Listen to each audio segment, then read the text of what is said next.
नमस्कार, दोपहर के 12 बज गए हैं। आप देख रहे हैं आज तक पर ब्रेकिंग न्यूज। आपके साथ मैं हूं शुभांकर और शुरुआत करेंगे ब्रेकिंग न्यूज की बड़ी खबर के साथ। इलाहाबाद प्रयागराज से उमेश पाल हत्याकांड में बुलडोजर एक्शन एक बार फिर देखने को मिल रहा है। 5 लाख के इनामी शूटर मोहम्मद गुलाम के घर को गिराने के लिए प्रयागराज विकास प्राधिकरण की टीम पहुंची है। मजदूरों की मदद से शटर बंद दुकानों को खोला जा रहा।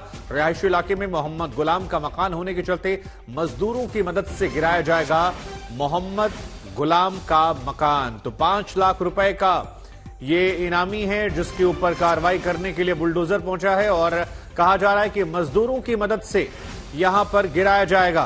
संतोष मेरे सहयोगी इस खबर पर ज्यादा जानकारी के लिए जुड़ रहे हैं। संतोष, शूटर गुलाम मोहम्मद के घर तोड़ने के लिए बुलडोजर पहुंचा है, लेकिन खबर आ रही है कि मजदूरों की मदद से गिराया जाएगा। जरा बताइए ये शूटर के बारे में, इस कार्रवाई के बारे में और साथ ही क्यों मजदूरों की मदद ली जा रही है।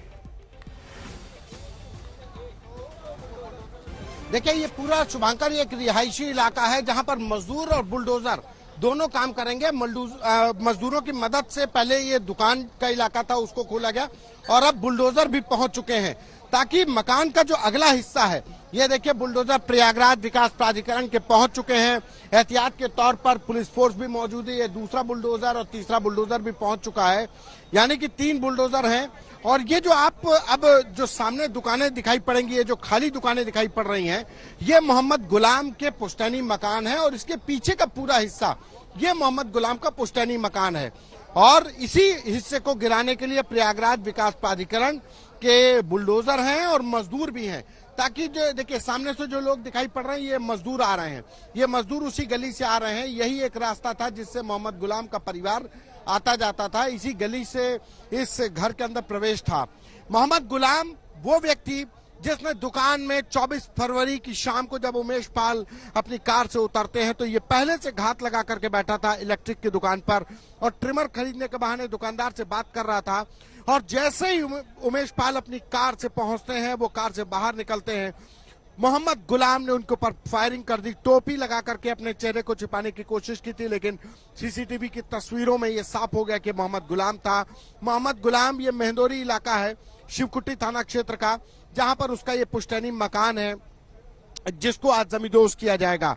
सबसे बड़ी बात कि आज हमने मोहम्मद गुलाम के भाई राहिल हसन और उनकी मां से बात की, तो सबसे जो अहम बात इस परिवार ने कहा कि उन्होंने पहचाना कि हाँ, जो सीसीटीवी में जो शूटर है जो दुकान में इंतजार कर रहा था वो मोहम्मद गुलाम था। सबसे बड़ी बात कि परिवार ने भी पहचाना कि ये मोहम्मद गुलाम ही था जिसने गोली चलाई, जो गोली फायरिंग कर रहा था। इतना ही नहीं, और ये देखिए बुलडोजर एक्शन में आ गया। बुलडोजर का हाथ निकला और ये बुलडोजर की पहली कार्रवाई शुरू और ये दुकान का जो छज्जा है वो गिराने के साथ ये पूरा बुलडोजर का एक्शन शुरू हो गया है।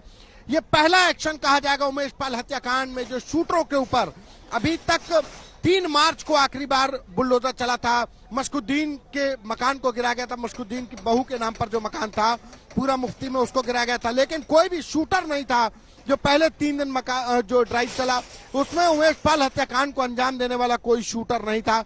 लेकिन आज मोहम्मद गुलाम, जिसका घर आज ये जमींदोज किया जा रहा है, घर गिराया जा रहा है, पुश्तैनी मकान है, उसको ये गिराया जा रहा है। ये दुकानें हैं जो मोहम्मद गुलाम के हिस्से में आई थी।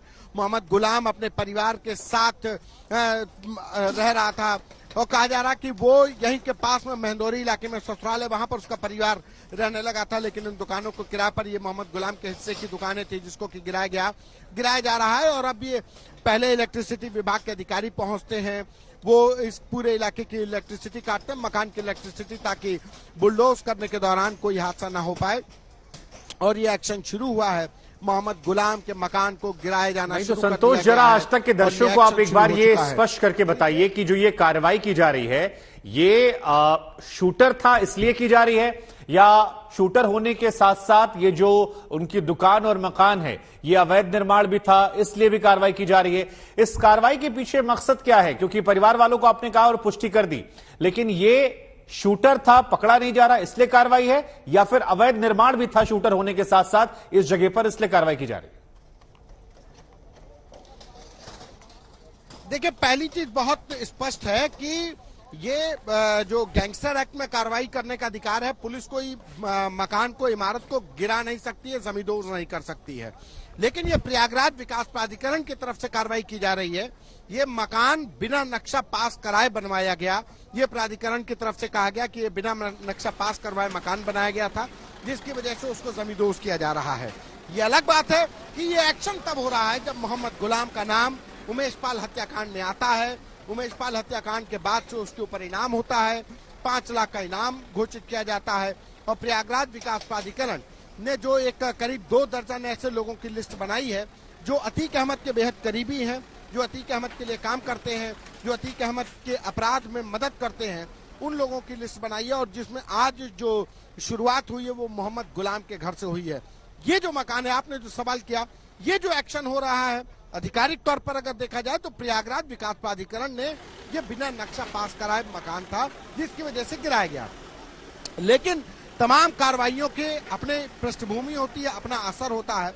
और ये असर उसी तरीके से देखा जा सकता है जैसे मुख्यमंत्री योगी आदित्यनाथ ने उमेश पाल हत्याकांड के बाद सदन में कहा था कि ऐसे माफियाओं को मिट्टी में मिला देंगे। तो मिट्टी में मिला देने का मतलब यही था कि उनको नेस्तनाबूद कर देंगे, उनके आर्थिक साम्राज्य को ध्वस्त कर देंगे, उनके जो अपराध का साम्राज्य है, उनका सिंडिकेट है, उनका गैंग है, उसको नेस्तनाबूद कर देंगे। तो आज ये आर्थिक साम्राज्य कहा जाए, क्योंकि पुलिस के पास किसी भी इमारत को गिराने का पावर नहीं है, बहुत स्पष्ट है।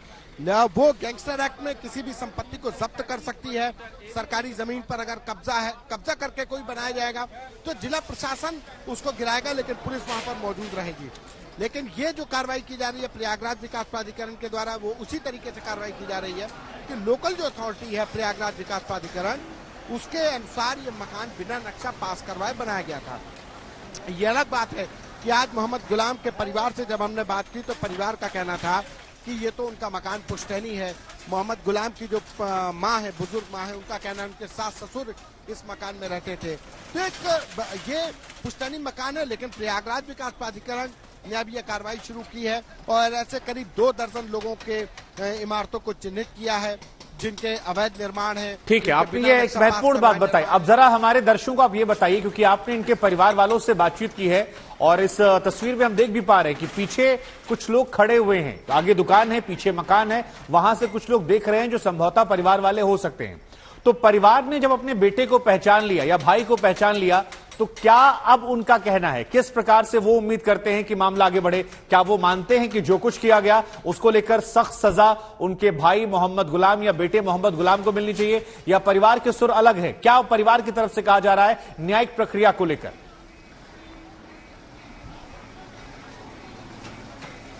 देखिए, परिवार का सीधे से कहना है, उन्होंने तो पल्ला झाड़ लिया। उन्होंने कहा कि मोहम्मद गुलाम से हमारा कोई वास्ता अभी भी नहीं है और पहले भी नहीं था। उनका कहना है कि हमारे परिवार में जो मोहम्मद गुलाम के बड़े भाई हैं राहिल हसन, वो बीजेपी के अल्पसंख्यक मोर्चा के प्रयागराज के जिला अध्यक्ष भी रहे, लेकिन इस घटना के बाद उनको पार्टी से निकाल दिया गया, उनको पद से हटा दिया गया। राहिल हसन का कहना है कि जब शादी होने के बाद से मोहम्मद गुलाम का परिवार से कोई वास्ता नहीं था। परिवार में जब बंटवारा हुआ तो उनके हिस्से, मोहम्मद गुलाम के जो हिस्से में जो आया हिस्सा, वो मोहम्मद गुलाम बेच के जा चुके हैं। एक उनका परिवार जो है वो महिंदौरी इलाके में ससुराल है, वहां पर रहता था। तो एक ये कहा जा सकता है कि परिवार इस मकान को मोहम्मद गुलाम से अलग बता रहा है, लेकिन इसकी कोई कानूनी दस्तावेज, कोई लिखा पढ़ी प्रयागराज विकास प्राधिकरण के पास नहीं है। चूंकि मोहम्मद गुलाम का पुश्तैनी मकान है, उनके बाप दादा का मकान है, तो जाहिर सी बात है कि इस पर आधिकारिक तौर पर उनका भी हिस्सा बनता है।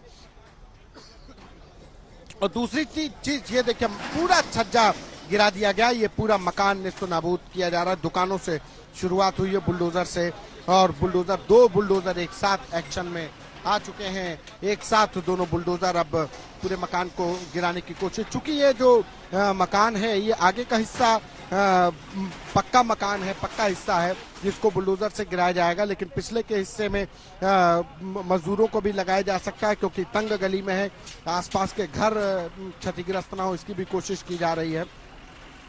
तो जैसा कि परिवार का कहना था, जब हमने बात की तो परिवार का यही कहना था कि हमारा तो मोहम्मद गुलाम से कोई मतलब नहीं। सबसे महत्वपूर्ण बात कि मोहम्मद गुलाम के इस कृत्य से, इस अपराध से बहुत असंतुष्ट हैं, और उन्होंने पहचाना किसी और की तरीके से नहीं कि नहीं ये तस्वीरों में झूठ, ये हमारा बेटा नहीं है, ये हमारा भाई नहीं है। परिवार में मोहम्मद गुलाम की माँ भाई ने स्पष्ट तौर पर आज तक से बातचीत में कहा कि ये मोहम्मद गुलाम है। उन्होंने तस्वीरें पहचानी मोहम्मद गुलाम की, तो ये मोहम्मद गुलाम को पहचान लिया उनके परिवार ने, और परिवार ने पहचानने के बाद कहा कि मोहम्मद गुलाम के ऊपर जो 5 लाख का इनाम है, अगर पुलिस से मुठभेड़ होती है और पुलिस एनकाउंटर में अगर मोहम्मद गुलाम को मार गिराती है, तो परिवार ना तो उनका आखिरी बार चेहरा देखने की तमन्ना रखता है और ना ही वो शव को अंतिम संस्कार के लिए लेगा, क्लेम करेगा। ये एक बड़ी बात है कि परिवार विरक्त हो चुका, परिवार ने बिल्कुल पल्ला झाड़ दिया है। लेकिन परिवार का एक दूसरी तरफ ये जो मकान जमींदोज किया जा रहा है, आप सामने देखिए कि एक्शन लगातार जारी है, 2-2 बुलडोजर एक साथ काम कर रहे हैं। तो परिवार का बस इतना कहना है कि ये मकान उनके पुश्तैनी था। जी, यहाँ पर जी आपकी लगातार हम बातें भी सुन रहे हैं, तस्वीरें भी हम दिखा रहे हैं, आसपास का माहौल जो है वो भी दिखा रहे हैं। जरा बताइए कितनी बजे आज सुबह बुलडोजर ये पहुंचा और आसपास के लोगों, ये हम आपको दिखाएं उससे पहले आपको दिखाते हैं मोहम्मद गुलाम के परिवार से मेरे सहयोगी संतोष ने बातचीत की है। उस बातचीत जिसका वो जिक्र भी इस संवाद में कर रहे थे, वो बातचीत आपको सुनवाते हैं।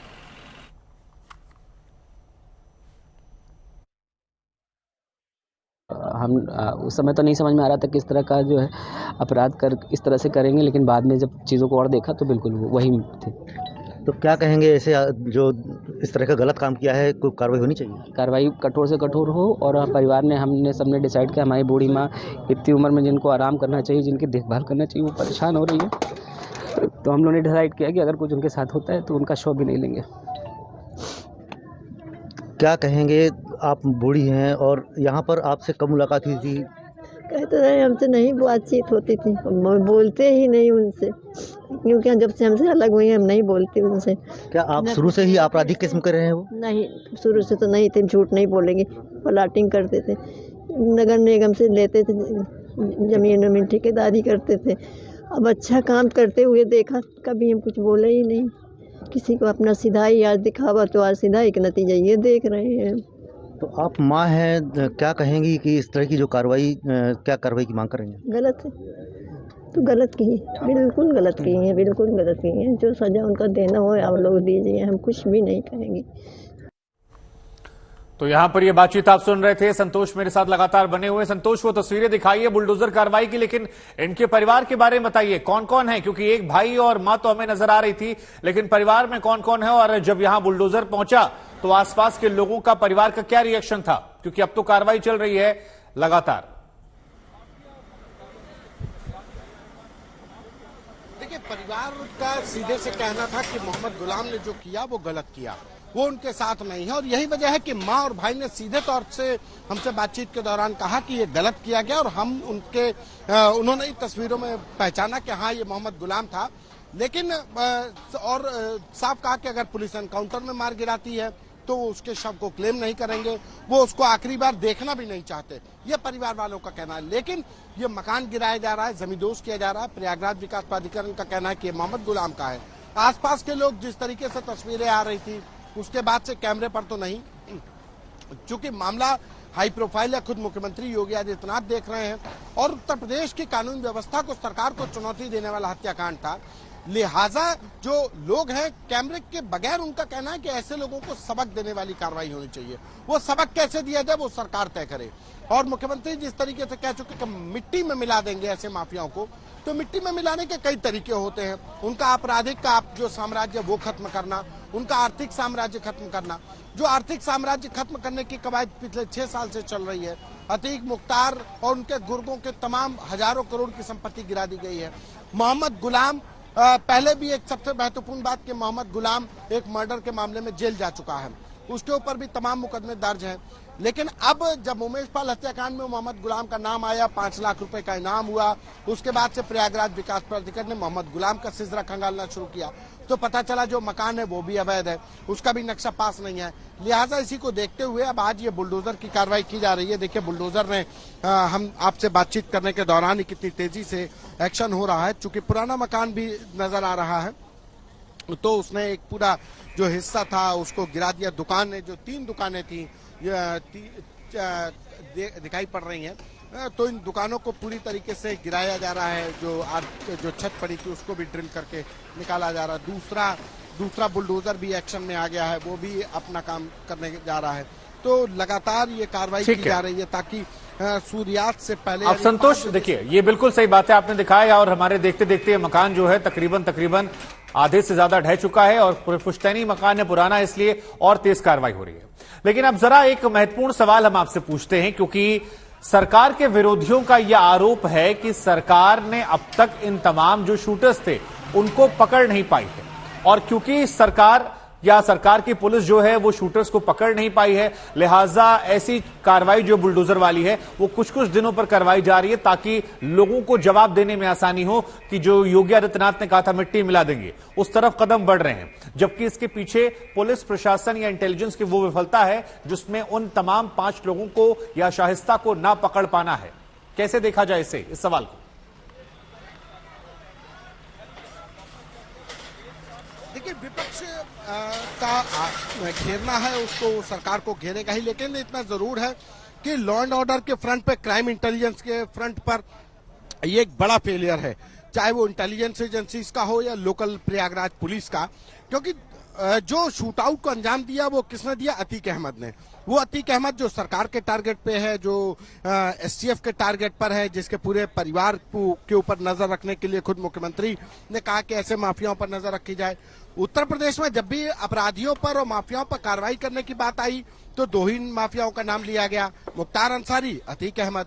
और अगर अतीक अहमद, जिसके ऊपर 6 साल से कार्रवाई की बात की जा रही है और कार्रवाई की भी गई, लेकिन अगर उसके बाद भी अगर इस तरीके से घटना कर दी गई, दिन दहाड़े एक अधिवक्ता को मार दिया गया, एक गवाह राजूपाल हत्याकांड में गवाह थे उमेश पाल, उसके बाद से एक चुनौती देते हुए सरकार को मार दिया गया और शूटर लगातार फरार है, करीब 25 दिन से फरार है और 5 लाख का इनाम है।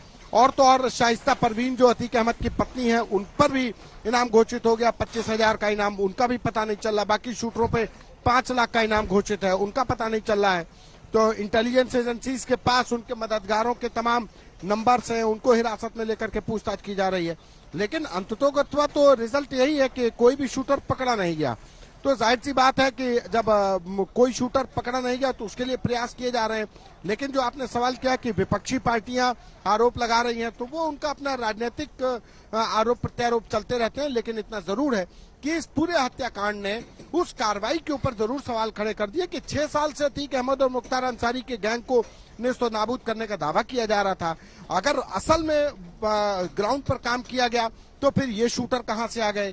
क्योंकि कोई भी ऐसा गुड्डू मुस्लिम है जो बमबाज है, वो ऐसा है कि जिसके कारनामे प्रयागराज से लेकर के लखनऊ, गोरखपुर, बनारस तक फैले हुए हैं। हर कोई गुड्डू मुस्लिम की कहानियां बताता। पीटर गोम्स हत्याकांड में गुड्डू मुस्लिम का कनेक्शन आया, पूर्वांचल के तमाम बाहुबली नेताओं से जो आज माननीय हो गए उनसे कनेक्शन आया, सुल्तानपुर के तमाम लोगों से कनेक्शन आया। गुड्डू मुस्लिम का एक अपना आपराधिक इतिहास है। तो अगर आपराधिक इतिहास रखने वाले लोगों के द्वारा यह हत्याकांड अंजाम दिया जाता है तो फिर कहीं ना कहीं सवाल खड़े होते हैं कि आखिर ग्राउंड पर क्या होमवर्क किया गया। वही दूसरी तरफ हत्याकांड को अंजाम देने के बाद पुलिस को यह तक नहीं पता था कि ये लोग कहां भागे हैं, किस रास्ते से भागे हैं। इसका मतलब क्रिमिनल इंटेलिजेंस फेलियर भी था। तो ग्राउंड पर हर तरीके से फेलियर का ही नतीजा था कि आज प्रयागराज में 25 दिन गुजरने के बाद भी कोई भी शूटर पुलिस की गिरफ्त में नहीं है। पुलिस खाली हाथ है। अगर देखा जाए तो एक शूटर जो इन शूटर गैंग में या शूट आउट में सबसे जो छोटे प्यादे थे, प्यादे मैं कहूंगा, वो मारे गए। जो क्रेटा कार का ड्राइवर था अरबाज। अब देखिए बीच वाला पिलर जो ये भी उखड़ने वाला है। बुलडोजर जो है यहां पर भी कार्रवाई कर रहा है और तकरीबन इस मकान को ढहा दिया गया है। तस्वीरें लगातार हम दिखा रहे हैं। बुलडोजर का एक्शन जो है वो लगातार जारी। संतोष वहां से रिपोर्ट भी कर रहे हैं। प्रतिबद्धता को महसूस किया है और इसलिए आज उनकी यात्रा हमारे आपसी सहयोग का मोमेंटम बनाए रखने के लिए बहुत उपयोगी रहेगी। फ्रेंड्स, आज की हमारी मुलाकात एक और कारण से भी विशेष है। इस साल भारत G20 की अध्यक्षता कर रहा है और जापान G7 की, और इसलिए अपनी अपनी प्राथमिकताओं और हितों पर साथ मिलकर काम करने का यह उत्तम अवसर है। आज मैंने प्रधानमंत्री किशिदा को भारत की G20 अध्यक्षता की प्राथमिकताओं के बारे में विस्तार से बताया। हमारी G20 अध्यक्षता का एक महत्वपूर्ण स्तंभ ग्लोबल साउथ की प्राथमिकताओं को आवाज देना है। वसुधैव कुटुंबकम को मानने वाली संस्कृति सभी को साथ लेकर चलने में विश्वास रखती है और इसलिए हमने ये पहल ली है।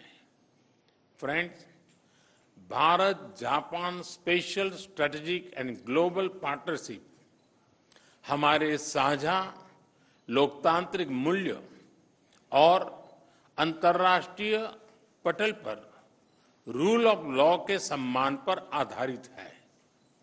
इस साझेदारी को मजबूत बनाना हमारे दोनों देशों के लिए तो महत्वपूर्ण है ही, इससे इंडो पैसिफिक क्षेत्र में शांति, समृद्धि और स्थिरता को भी बढ़ावा मिलता है। आज हमारी बातचीत में हमने द्विपक्षीय संबंधों में हुई प्रगति की समीक्षा की। हमने रक्षा उपकरण और टेक्नोलॉजी सहयोग, व्यापार, स्वास्थ्य और डिजिटल साझेदारी पर विचारों का आदान प्रदान किया। सेमीकंडक्टर और अन्य क्रिटिकल टेक्नोलॉजीज में विश्वस्त सप्लाई चेन्स के महत्व पर भी हमारे बीच सार्थक चर्चा हुई। पिछले साल हमने अगले 5 वर्षों में भारत में 5 ट्रिलियन येन यानी 3,20,000 करोड़ रुपए के जापानी निवेश का लक्ष्य तय किया था। यह संतोष का विषय है कि इस दिशा में अच्छी प्रगति हुई है। 2019 में हमने India Japan industrial competitiveness partnership की स्थापना की थी। इसके अंतर्गत हम logistics, food processing, MSME, textiles, machinery और स्टील जैसे क्षेत्रों में भारतीय इंडस्ट्री की कॉम्पिटिटिवनेस बढ़ा रहे हैं। आज हमने इस पार्टनरशिप की सक्रियता पर भी प्रसन्नता व्यक्त की। Mumbai Ahmedabad high speed rail पर भी हम तेजी से आगे बढ़ रहे हैं। मुझे इस बात की भी खुशी है कि हम 2023 को टूरिज्म एक्सचेंज वर्ष के रूप में मना रहे हैं और इसके लिए हमने connecting Himalayas with Mount Fuji नाम का थीम चुना है। फ्रेंड्स, आज प्रधानमंत्री किशिदा ने मुझे मई महीने में हिरोशिमा से मैं होने वाली G7 लीडर समिट के लिए निमंत्रण दिया। इसके लिए मैं उनका हृदय से धन्यवाद करता हूं। इसके कुछ महीनों बाद सितंबर में G20 लीडर समिट के लिए मुझे प्रधानमंत्री किशिदा का फिर से भारत में स्वागत करने का अवसर मिलेगा। हमारी बातचीत और संपर्कों का यह सिलसिला इसी प्रकार चलता रहे और भारत जापान संबंध लगातार नई ऊंचाइयों को छूते रहे, इसी कामना के साथ मैं अपनी वाणी को विराम देता हूं। बहुत बहुत धन्यवाद।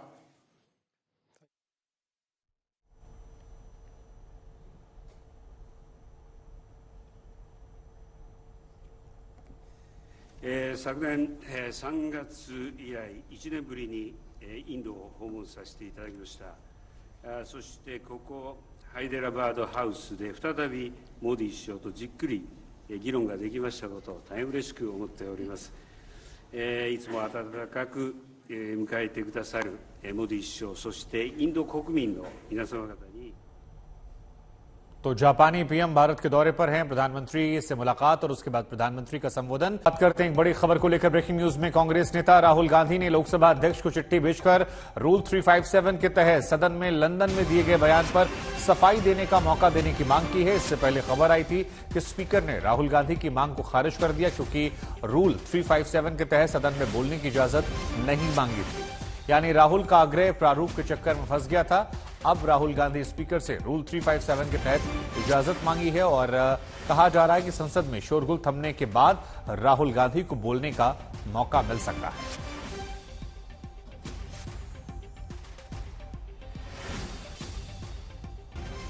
इसी बीच पिछले हफ्ते की तरह आपको बता दें कि संसद के दोनों सदनों में एक बार फिर हंगामा हुआ और उसकी वजह से कार्यवाही 2 बजे तक के लिए स्थगित कर दी गई। विपक्ष अडानी के मसले पर हमलावर रहा तो वहीं सरकार सत्ता पक्ष राहुल गांधी से माफी मांगने की मांग को लेकर अड़ा रहा।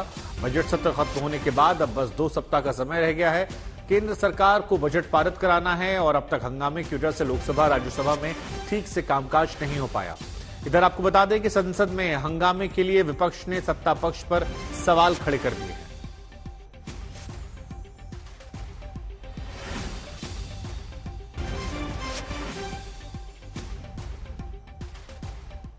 जो कल उन्होंने कार्रवाई की है राहुल जी के यहां, उसकी निंदा करते हैं। जो विरोधी दल के बहुत से नेताओं के यहां हो रहा है ईडी और सीबीआई का दुरुपयोग, हम उसकी भी निंदा करते हैं।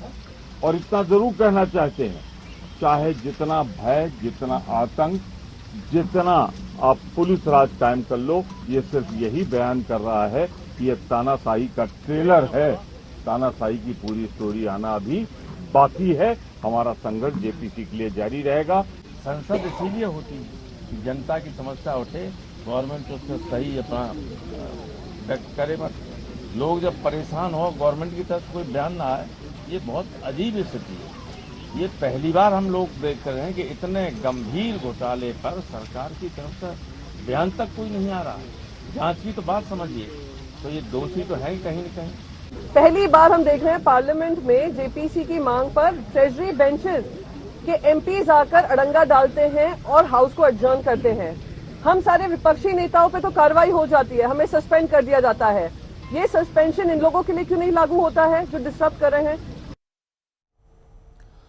और इसी खबर पर ज्यादा जानकारी के लिए मेरे साथ मेरे सहयोगी हिमांशु जुड़ गए हैं। हिमांशु के पास हम जाएंगे, लेकिन उससे पहले एक बार फिर बता दें कि संसद में आज भी शोर शराबा और हंगामा जो है वो जारी रहा और दोपहर 2 बजे तक के लिए लोकसभा राज्यसभा को स्थगित कर दिया गया है। एक तरफ सत्ता पक्ष की तरफ से राहुल गांधी माफी मांगो मुद्दा है, तो विपक्ष अडानी के मसले को आधार बनाकर सरकार को घेरने की कोशिश कर रहा है। ये 2 बड़े मसले जिनको लेकर लगातार हंगामा जो है वो जारी है। राहुल गांधी और अडानी के मुद्दे पर यह हंगामा है। इसी खबर पर ज्यादा जानकारी के लिए मेरे साथ मेरे सहयोगी हिमांशु जुड़ रहे हैं। हिमांशु, हैरानी आपको और हमको किसी को नहीं हो रही, जो कुछ पिछले हफ्ते देखने को मिला वही रिपीट टेलीकास्ट आज सोमवार के दिन। देखिए, बिल्कुल रिपीट टेलीकास्ट ही कह सकते हैं क्योंकि दोनों पक्ष यानी कि सत्ता पक्ष और विपक्ष दोनों अड़े हुए हैं अपनी अपनी बात को लेकर। विपक्ष चाहता है कि जेपीसी बनाई जाए अडानी मामले को लेकर जो रिपोर्ट आई है हिंडनबर्ग की।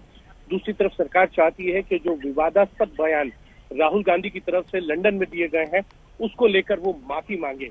और उसी के तहत आज राहुल गांधी ने जो है वो एक नोटिस देकर स्पीकर को कहा है रूल 357 के तहत कि जो भी उन पर आरोप लगाए गए हैं उसको लेकर वो बयान देना चाहते हैं सदन के अंदर और अपनी बात को रखना चाहते हैं। इससे पहले भी राहुल गांधी ने जो है शुक्रवार को ये कहा था पत्र लिखकर कि वो अपने जो भी बयान है जिसको लेकर सवाल उठाए जा रहे हैं उस पर अपना एक्सप्लेनेशन देना चाहते हैं, लेकिन तब उनको इजाजत नहीं मिली थी क्योंकि उन्होंने रूल 357 का के तहत जो है वो नोटिस नहीं दिया था। आज उन्होंने नोटिस दिया है। अब देखना ये है क्या सरकार और विपक्ष इस बात पे सहमत होंगे कि राहुल गांधी अपनी तरफ से जो बयान जो आरोप उन पे लगाए जा रहे हैं उनको लेकर जो है सफाई दे सके सदन के अंदर। उसके बाद लगता है कि अगर ऐसी स्थिति बनती है तो सदन की कार्रवाई जो है आगे चल सकती है। ठीक है, आपका बहुत बहुत शुक्रिया तमाम जानकारी के लिए, तमाम बातचीत के लिए। आगे भी आपसे हम जुड़ेंगे और फिलहाल हम अगली खबर की तरफ रुख करते हैं और बात करते हैं सलमान खान को लेकर ब्रेकिंग न्यूज में। दरअसल बॉलीवुड सुपरस्टार सलमान खान को एक बार फिर धमकी मिली है, जिसके बाद घर के बाहर सुरक्षा कड़ी कर दी गई। रात भर मुंबई पुलिस के जवान सलमान के बांद्रा स्थित घर गैलेक्सी के बाहर गश्त लगाते रहे। हालांकि सलमान घर पर नहीं है। सलमान खान को ईमेल के जरिए धमकी दी गई। ये ईमेल उनके मैनेजर को भेजा गया जिसमें कहा गया कि मामला खत्म करने के लिए वो गैंगस्टर गोल्डी बराड से बात कर ले। सलमान के मैनेजर ने इसकी शिकायत दर्ज करवाई, जिसके बाद गोल्डी बराड़ और लॉरेंस बिश्नोई समेत 3 लोगों पर एफआईआर दर्ज की गई है। वहीं दूसरी तरफ कल सिद्धू मूसेवाला की बरसी पर करीब 10,000 लोग उनके गांव में जुटे। मूसेवाला मर्डर केस में पुलिस ने लॉरेंस बिश्नोई को मुख्य साजिशकर्ता बनाया है।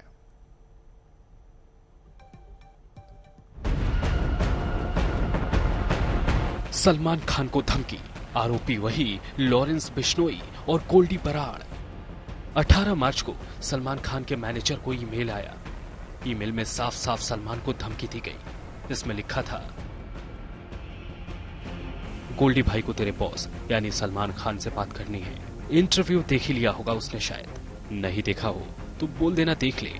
मैटर क्लोज करना है तो बात करवा दो, फेस टू फेस करना है तो वो भी बता दो। अभी टाइम रहते इन्फॉर्म कर दिया है, अगली बार झटका ही देखने को मिलेगा। ईमेल मिलते ही सलमान के मैनेजर बांद्रा पुलिस थाने पहुंचे, केस दर्ज कराई। पुलिस ने भी तुरंत सलमान के गैलेक्सी अपार्टमेंट की सुरक्षा बढ़ा दी। वहां पुलिस की जिप्सी तैनात कर दी गई। सलमान के मैनेजर ने जो एफआईआर दर्ज कराई है उसमें 3 नाम हैं। पहला लॉरेंस बिश्नोई का, जो जेल में बंद है। दूसरा गोल्डी बराड़ का, जो कनाडा में छिपा है। और तीसरा नाम है रोहित गर्ग का, जिसके नाम ये धमकी भरा ईमेल भेजा गया। वैसे पहला मौका नहीं है जब सलमान खान को धमकी मिली हो। इससे पहले भी लॉरेंस बिश्नोई के गुर्गे 2 बार सलमान पर हमले की साजिश रच चुके हैं। पहली बार 2019 में और दूसरी बार 2022 में। बिश्नोई का करीबी गोल्डी बराड़ कनाडा में बैठा है। पुलिस 2 दिन पहले मिले धमकी भरे ईमेल के बाद मुस्तैद हो गई है। दिल्ली से अरविंद ओझा और मुंबई से दीपेश मिश्रा के साथ दिव्येश सिंह आज तक। इधर सलमान खान को जान से मारने की धमकी देने का यह पहला मामला नहीं है। लॉरेंस बिश्नोई, गोल्डी बराड़ का नाम इस साजिश से लगातार जुड़ता रहा है, लेकिन इस साजिश में कुछ नए चेहरे शामिल होते रहे हैं। एक और शख्स का नाम इस साजिश में आया है। कौन था वो शख्स, इस रिपोर्ट में देखिए।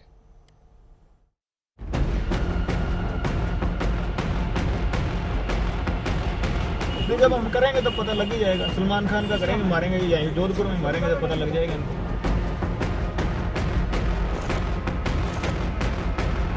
पिछले साल वो जून का महीना था। सिद्धू मूसेवाला की हत्या की पुलिसिया तफ्तीश अभी शांत भी नहीं हुई थी कि सलमान खान को धमकी वाली बात सामने आ गई। नाम उभरा गैंगस्टर लॉरेंस बिश्नोई का।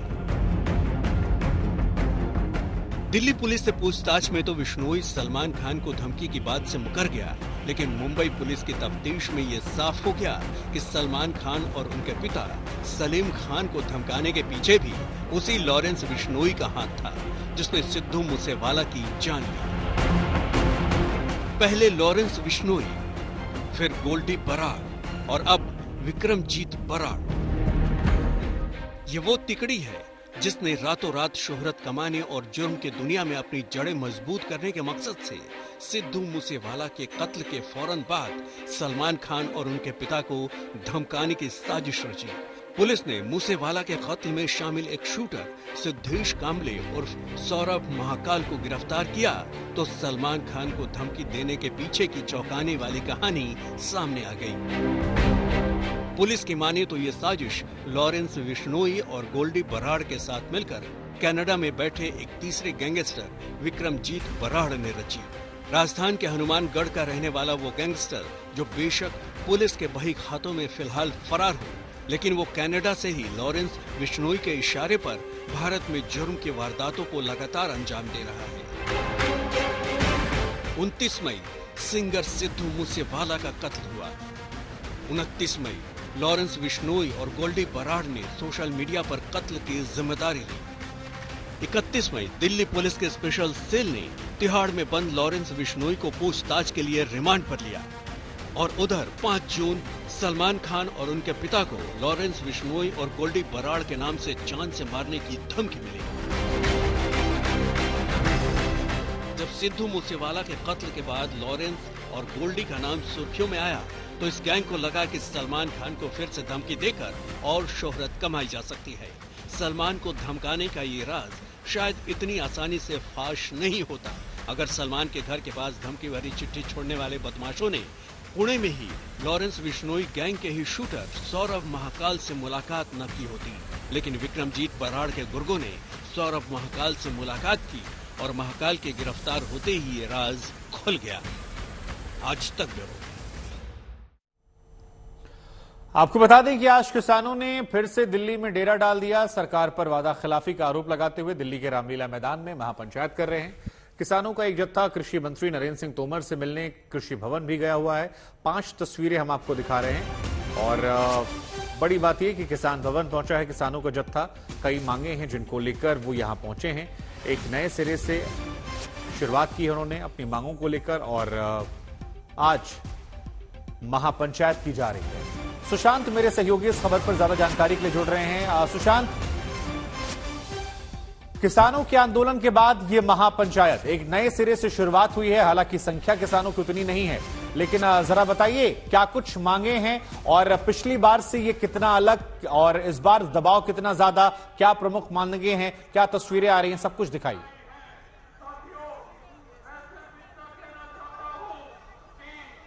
देखिए शुभांकर, मैं आपको बता दूं कि रामलीला मैदान में इस वक्त हमारी मौजूदगी है। तस्वीरें सबसे पहले आपको दिखाना चाहूंगा कि जो किसान हैं वो अब धीरे धीरे रामलीला मैदान पर पहुंचना शुरू हो चुके हैं, लेकिन संख्या जो है वो पिछली बार के जो जब पहली बार किसान आंदोलन हुआ था दिल्ली के अलग अलग बॉर्डर्स पर, उससे थोड़ी संख्या कम है। संसद का सत्र भी चल रहा है, लेकिन अपनी मांगों को लेकर के देश के अलग अलग राज्यों से किसान, उत्तर प्रदेश, पंजाब, हरियाणा, केरल, महाराष्ट्र, तमाम राज्यों से किसान जो है वो दिल्ली के रामलीला मैदान में पहुंचे हैं ताकि सरकार के सामने अपनी बात जो है वो रख सके। सरकार ने जो वादे उनसे किए थे वो वादे एक बार फिर से याद दिलाने की कोशिश जो है वो किसानों की तरफ से की गई है। कई सारे किसान हैं, उनसे भी हम बातचीत करेंगे। ये बताइए कहाँ से आए हैं आप? मैं साधु सिंह गच्चरवाल, जिला सकत्तर किरती किसानियों इकाई लुधियाना पंजाब से। किस लिए आए हैं, क्या मांग है आपकी?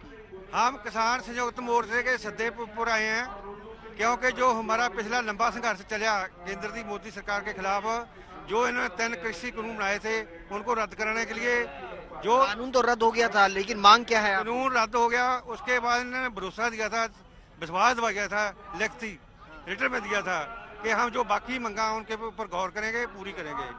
पर वो मांगे पैसे की तही पड़ी है। और क्या मांगे हैं? मांगे हमारी एक तो पूरी फसलों के ऊपर MSP गारंटी होना चाहिए। दूसरा, जो हमारे लखीमपुर खीरी के किसान शहीद हुए, ठीक है, जो उनके कातिल उनको गिरफ्तार करना चाहिए। ठीक है सुशांत।